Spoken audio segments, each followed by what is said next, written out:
the a-hole for leaving the restaurant after my boyfriend refused to pay for my meal? Oh, this is tea. This is gonna be good. Okay.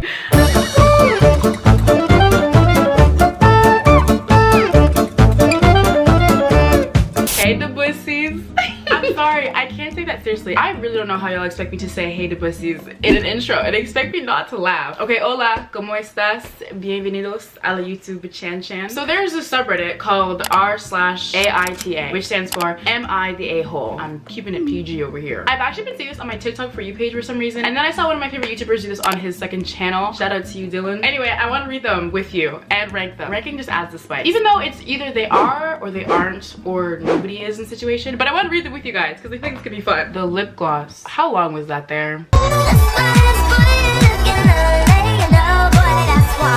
Am I the a-hole for speaking another language with an earshot of someone who doesn't speak it? My friend John and I are bilingual, same native tongue, which our friend Leah doesn't speak. We all live in the US. The three of us were at a restaurant yesterday when John and I began to randomly sing in our native tongue while ribbing each other. Before we got into it, I stopped and asked Leah if she was uncomfortable with us speaking another language around her and told her what we were saying. Nothing to do with her. Leah said she was fine with it and we went about our meal. In the midst of our guffaw, is that a...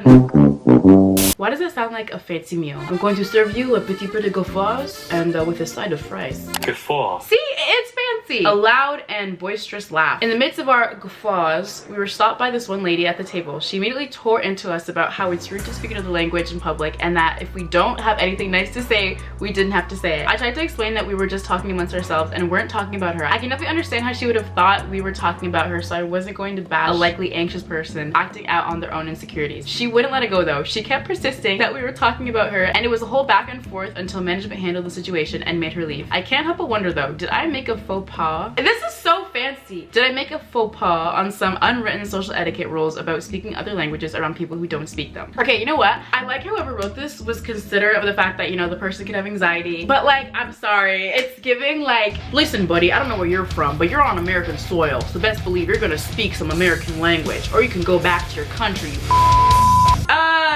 No merci, lo siento, pero no. I live in Canada where speaking French or knowing French, like it isn't that big of a deal parce que tout le monde parle français. But le moment que je suis fluent en espagnol, oh, I'm never gonna stop talking. I'm literally gonna be the most irritating version of myself, but like in Spanish. I don't know why that story gave me the ick. Because what do you mean you're gonna go to somebody else's table and tell them it's rude to talk about them or talk about other people, but you don't even know what they're talking about? They could be talking about how beautiful you are or how pretty your outfit is. And take in the manager had to kick her out. I'm a little embarrassed. You're definitely not in the situation. You're good. The entitlement alone would have had me gone. What do you mean to go around to strangers telling them they have no right to speak in their native tongue because you don't understand them? This has to be fake. You're not the a-hole. I kind of feel like a judge. Like I feel like I should like have a walkie-talkie or a pounder. What's it? A shovel? Or it's like a scovel. Oh my gosh, what is it? What's that thing the judge bangs on? A gavel! There we go. I got my gavel. Guilty. Am I the a-hole for refusing to log out of my family's Netflix because my stepmother wanted to watch it? For a little context, my family, father, stepmother, me, brother, and sister all share the same Netflix, but with different accounts, obviously. I was watching a movie and I received a text from my stepmother demanding that I log out so she could watch her series. I was confused because two users can watch something at the same time, so she logically could watch her series. I told her she should be able to watch it without me logging off, but then she told me that my brother, 3, was watching a movie. I simply told her to get him off and that I'm sure he won't mind since he's been watching TV all day. She then asked if I was being serious, to which I replied, yes. She then started telling me about how I was being selfish and that if I wouldn't log off, she'd delete my profile. Am I the a-hole? This is kind of hard. Okay, I'm scrolling down and apparently the stepmom pays for it. I can see why people might think they're the a-hole in the situation because it's like whoever pays for it has the final say. But also, the child is 3. Why is that 3-year-old running up Netflix all day? I feel like the comment about the 3-year-old wasn't even to be like condescending or rude. Like I probably would have said that too. Not even in a mean way. And then the stepmom just took that and was like, okay, I'll delete your account then. We didn't have to go there. I'll get off. I'll stop watching Riverdale, so be it. Also, there's an edit that says, I forgot to mention my stepmother also has Amazon Prime, Disney Plus, and YouTube connected to the TV my brother was on. Your stepmom has every single streaming services known to man, and we're beefing over Netflix. We're beefing over Riverdale and Cocomelon. Why? I can see why some people would be on the stepmom side, but I'm on the child side. I'm sorry, but let me know your opinion though. Listen, I hate to interrupt the show, okay? It pains me. But why are 60% of y'all not subscribed? Y'all be acting like I can't see who is subscribed and who isn't. I'm looking at you, Melissa. Yo. Listen, I just don't get why we're acting scared. Why are we acting nervous? Just, you know, just come on, press the button. It's right there looking at you. Just, you know. Subscribe or I'll bite you. Am I the a-hole for having my sister in delivery room, not baby's father? Oh, this is tea. This is gonna be good. Okay, I had my first baby 5 days ago. The father left me when he found out I was pregnant. He didn't want to be involved at first. Towards the end of the pregnancy, he changed his mind and wanted to be active in his son's life. I am concerned that he's gonna change his mind again and let our son down, but I have to give him the chance. When I went to labor, he was called and he turned up, but I didn't want him in there with me. I specifically said I only want my sister, who is like my best friend. He got annoyed about it, but was told by staff to wait out. He was able to see our son afterwards, of course, but he was angry he didn't get to see the delivery. I reminded him he didn't even want parts of his life not long ago, that me and him aren't even friends anymore, so I didn't feel comfortable with him there. He and members of his family are still kicking up a fuss about it. My family's on my side and says he's never been good to me and it's my right. Am I the a-hole? I'm sorry, why does the dad think giving birth is some HBO Max TV show he can just tune into whenever he wants? It's birth, and it's also the baby that she's been carrying for the last 9 months, and now she literally has to deliver this child and you're fussing. I'm laughing, but not because it's funny. I'm laughing in a way like I wish somebody would try me with this. Imagine somebody actually saying this to you. Seriously? You're not gonna let me watch our child being born even though I've been unsupportive since day one? How dare you? No, and it's not even in a way to be petty. If I'm giving birth and I look up and see someone who's just been unsupportive of me this whole time, I'd be upset. Like, that baby's not coming out. I'm sorry, no, absolutely not. You can go ahead and close the door on your way out though. You're not at all. I'm gonna take my gavel.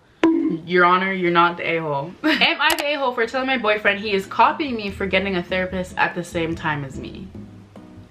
I don't even want to read this. I, 24 male, have been thinking of getting a therapist since childhood. I had a difficult childhood with 2 addict parents constantly combating for custody and a lot of time spent between those battles in foster care. It sucked. I had some therapy during that time, but I was a kid and didn't make any use of it at the time because it just felt like a trap to make me say something about one parent or the other, so I was not cooperative. That was all before I was 12. Then I lived with a cousin of my dad until I was 18, which was fine, and I never saw a therapist again. Now I'm actually making some money and living independently, believe it or not. I even have healthcare that covers some amount of therapy, so I thought it's a good idea to finally go. Maybe I could work some stuff out, finally. I have a boyfriend, also 24 male, and I told him how I scheduled these appointments. He knows about my past, he said he thinks it's fantastic, and I thought that would be the end of it. But today, 2 weeks after he found out, he said he was thinking of getting therapy too, since we all have things to improve. I got so mad. I know I shouldn't have been mad, but I really couldn't help it. I told him he wouldn't want to do this if I didn't do it first, and he even agreed with that. He wasn't even considering it before I brought it up. It was just brought to his attention, and he suddenly thinks he should try it too. Even though, in his own words, his life and childhood were all pretty good. I almost feel like he is trying to take away from my traumas. He makes therapy seem so casual and easy, and he has had a good childhood and good life. I really don't like if he starts it when I do it because it feels mocking to me when I've gone through so much to get here and be able to do it for myself. I said basically as much to him and was upset, and he did say he will postpone getting therapy for himself if I hate it so much. He's okay with doing it, but then I told some of my closest friends and they said exactly,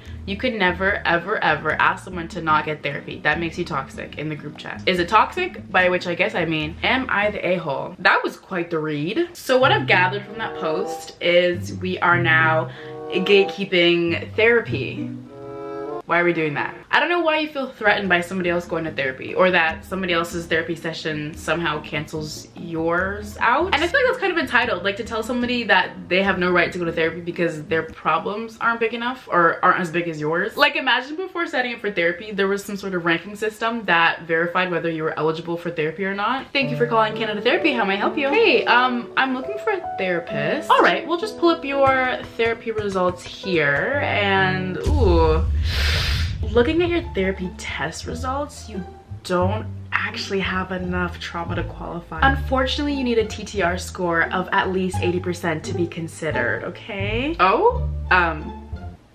Okay. You don't need some big reason to go to therapy. I really don't like how that's an ideology that most people have these days. The goal of therapy is to talk about your feelings to relieve stress, which we all experience at some point in our lives. I feel like therapy should be like going to the dentist or going to the doctor. Like, just like, it should be something we all do. And it sucks that not everybody has the privilege to do it, but your boyfriend literally said that he wants to because there's always something he can improve on. And you somehow twisted that and said, Actually, you have no right to go to therapy. You're actually copying me. You want to be me so bad. Look at you trying to go to therapy and improve yourself. Boo, tomato, tomato, tomato. Guilty, Your Honor. Am I the a-hole for canceling my daughter's date? FYI, I'm a single dad and have been for 11 years. Her mom essentially just ran out on us. My daughter Victoria is 14 and she's a great kid. Makes me a proud dad. But, comma, I love how he started with like my daughter's an angel. She's so great. I couldn't be more proud as a father. But I just know he's about to get into it. As the teen years have arrived, we've certainly had our fair share of disagreements over grades and clothes mainly. Unfortunately, she's interested in boys now and they're interested in her. God, if you're listening, send help. Are you a writer?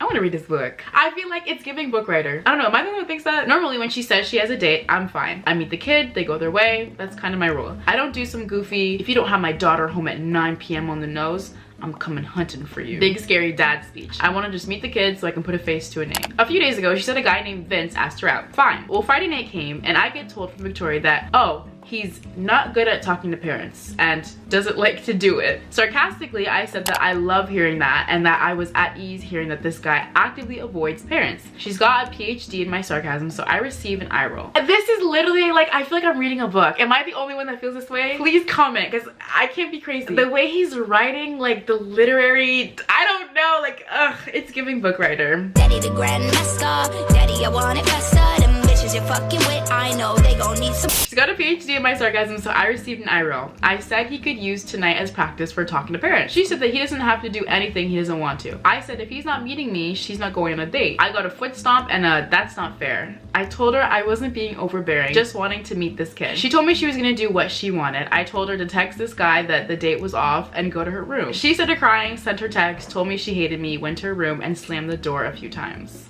I feel bad for you. Can I please give you a hug? I think this one's pretty obvious, where the dad obviously isn't the a-hole situation. The daughter's 14. Honestly, that is exactly what I would expect from a 14-year-old who just got into the field of dating and boys and wants to go out. But dad says no, so now she hates him. Whatever. Even if someone at my age, and I'm 20, if I was dating someone and they were like, I actually don't want to meet your parents, I would never let that slide. Like, you would simply have to learn with me. Am I the only one that thinks that him not wanting to meet the parents is like a huge red flag? Like, I know they're 14, or at least I'm hoping it's a 14-year-old boy, because if he's like 17, 18 doing that, then that's weird. But regardless, him not wanting to meet the dad, I'm sorry, it's a red flag. Like, if that happened to me, I'd be so scared of you. But no, you're not. This was obvious. You're a good dad and a good writer too.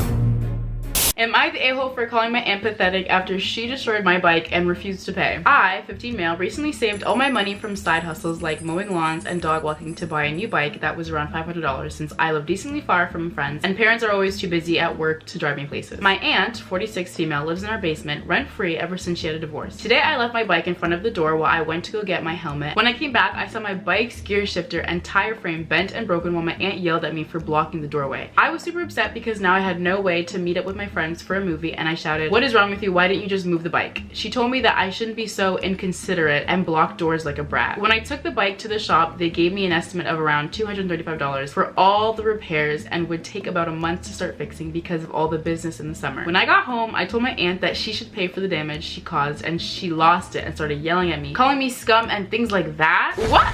Excuse? Okay, let me continue. After all of that, I yelled at her to grow up and stop being so pathetic. She's been crying for an hour now and I feel bad, but at the same time, she took away the only way I can get around to be with friends. See, I know divorce can be a lot and she's definitely going through it. You literally just wrecked your nephew's only method of transportation. He's 15. He's not getting anywhere around in the summer if it's not for that bike. The damage is almost half of what he paid for it. He's obviously upset and somehow you're finding it in your mind to be mad about that. And when it's time to take accountability, you start crying. Also, bikes are really expensive. Well, rightfully so, because you know, it's a lot of gear, a lot of stuff. He ran inside to get his helmet, which was probably what, 3 to 5 minutes. He came back and that bike is wrecked. That was deliberate. She did that on purpose. The way he described the state of that bike as if it's been to the First World War, your aunt plotted that. She literally said, "Oh, what bike?" And then when the kid comes back and is like, "Hey, like, you kind of wrecked my bike. It was half a grand and I have been saving up for that for the last 3 to 5 months. How could you say that to me? Like, why would you say that to me? I broke her bike and somehow it's my fault? I'm confused. I'm confuzzled. Like, what? I don't get it. How is this a 15-year-old and a 46-year-old? I don't trust the auntie. She plotted that one. Guilty, Your Honor. Or no, not guilty. Not guilty. Am I the a-hole for leaving the restaurant after my boyfriend refused to pay for my meal? Oh, this is tea. I don't know, I could just tell when stories are gonna be packed, jam loaded with tea and drama. I had lent my boyfriend some money. That was your first mistake, having a boyfriend. I lent my boyfriend some money a few weeks ago because of something he needed and he promised to pay me back ASAP. He was supposed to pay me back 5 days ago, but something came up and he didn't. Yesterday we had planned to go out with some friends at night for dinner. Yesterday after I came back from work, I was robbed in the bus and I had all my money and cards stolen. I canceled my cards, but the bank customer service told me my new card with my new details, both physical card and the digital details for Apple Pay, would be available the following morning because the banks were closed the afternoon. So I had no money. When we went to dinner with my boyfriend and friends, I told my boyfriend if he could just pay me back the money or at least pay for my meal since I have no money. He didn't exactly say yes or no, just a simple don't worry. As we ordered, he only ordered for himself and told me that he can't cover for mine at the moment, so I better not order anything and just have some bites from his meal. I was so mad and frustrated because he had promised to give me back the money. He then claimed something came up and couldn't give them back, but then ordered a nice meal for himself and just told me to get his scraps because he wouldn't pay me back or at least for my meal. I'd be the only one sitting there with no meal in front of me. I said this is ridiculous and I got up and left. Our friends now believe it was very low of me to get up and leave and how I should just be polite and stay there. I can't quite understand that logic, but is there any way I am the a-hole? My mind is still trying to get past the fact that you were robbed and he said, okay, don't eat then. What do you mean don't, like what? I would literally pay for a stranger's meal. What do you mean your partner has no food, no money, and you're out here saying, oh, just have my scraps? And knowing how he is, I don't even know who this man is, but like judging how you described him, I bet he would order 2 pounds of honey garlic wings. He would take each wing and scrape that off with his 2 front teeth, throw it on his plate and be like, eat up. I need somebody to comment and tell me, is it bad that I would like break up with somebody if they did that to me? I don't know though. I'm a little biased because, you know, I haven't been in a relationship before. So when it comes to the idea of breaking up, I'm like, just do it. But if this happened to me, I'm sorry. I'm taking your meal and you're never seeing me again. How did the friends see that entire situation go down but still find a way to make it your fault? And also going back to the boyfriend, what was his plan in the situation? You expected her to sit there with no food in front of her and watch you and 3 other friends just dive into their meal. Did you really expect her to enjoy dinner while she's sitting there with an empty plate? Meanwhile, everybody, including her boyfriend, is digging into their meal. Oh no, don't worry. I know I got robbed today and I have no money, but it's okay. You order for you and I will have my meal.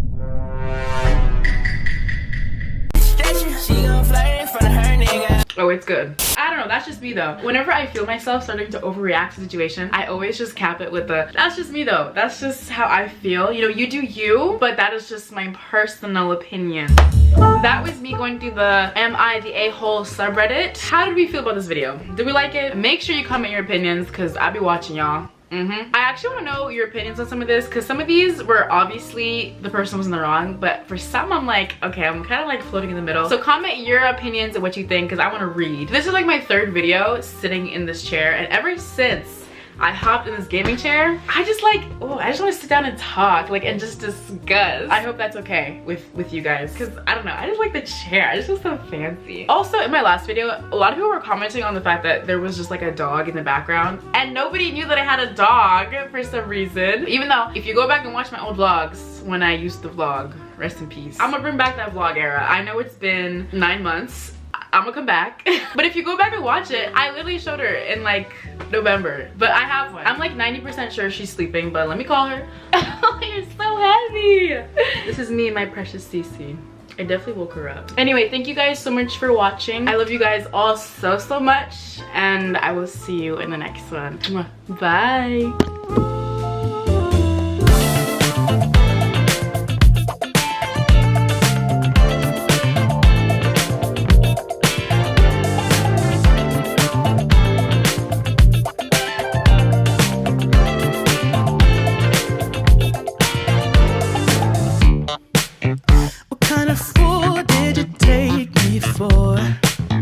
I've seen it before. Call it what you want, I'm done. Your bag's in front, and you always thought you had it.